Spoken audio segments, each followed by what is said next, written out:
Merry Christmas, everyone. Tonight's story is Santa's Christmas with a Mask.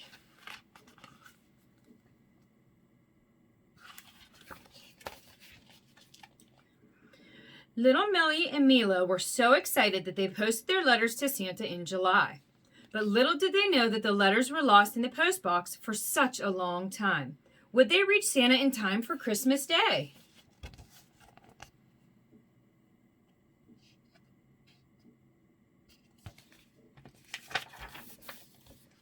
Far away in the heart of the North Pole, Santa sat and watched the news. "There's a virus in town," the reporter said, as Santa jumped up, almost losing his shoes. "A lockdown in the North Pole, stage 4 restrictions apply. That meant that Santa couldn't pack his sleigh, let alone fly."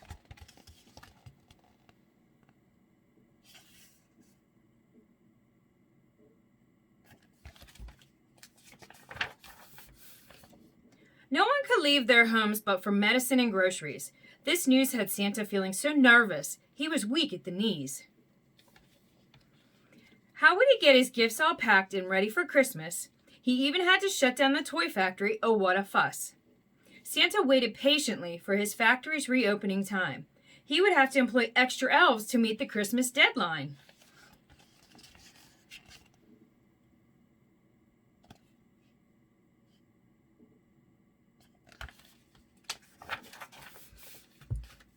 Time ticked by, and before long it was August, just 4 months to go.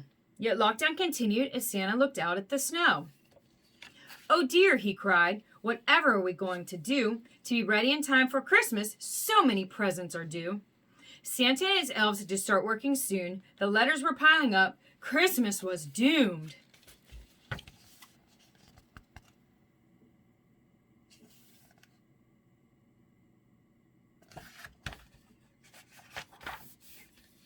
There was no other choice but to start work now, and Santa suddenly thought that he knew exactly how. He and the elves would simply work from home, getting through the presents without needing to roam. Santa immediately set up a video call with his top elves. They came up with a Christmas plan between themselves.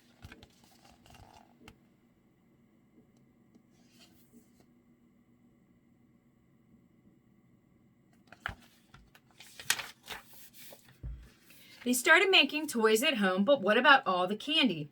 All the sweet shops were closed, and that wasn't very handy. Santa called up his old friend, Mr. Chalk, the candy factory owner. He said that the factory was closed too. Oh, what a disaster.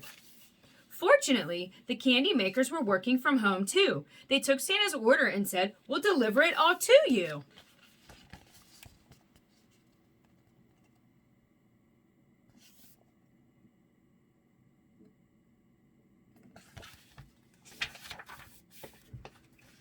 Two days before Christmas, and they had so many toys.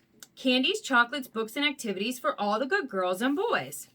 But then Santa received a last-minute knock at the door. The postman had a huge pile of letters, and he said there were more. Nearly half of the children had not yet had their presents made. Good heavens, we need a miracle now, Santa fervently prayed.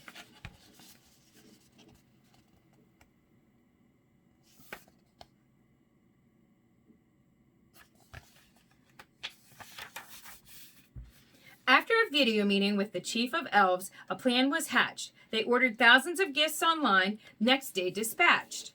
Within 24 hours, the gifts had arrived at the North Pole, just in time for Santa to go. That meant no lumps of coal.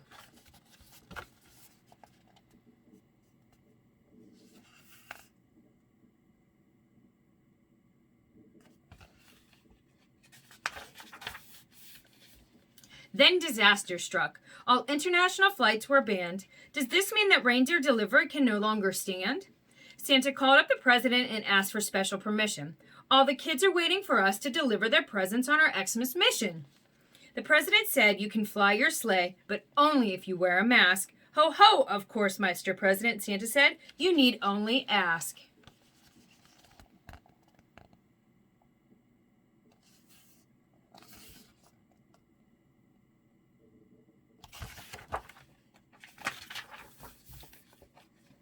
Santa already had made enough masks for his team. He made sure he had everything, then took off like a stream.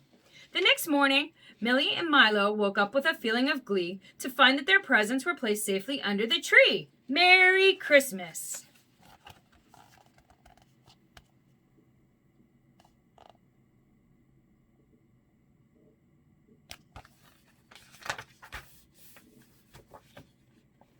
Hello, little girls and boys. How was your year 2020?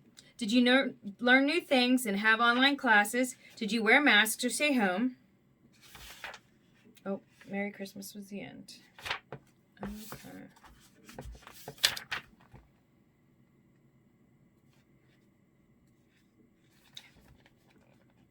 The next morning, Millie and Milo woke up with a feeling of glee to find that their presents were placed safely under the tree. Merry Christmas! The end.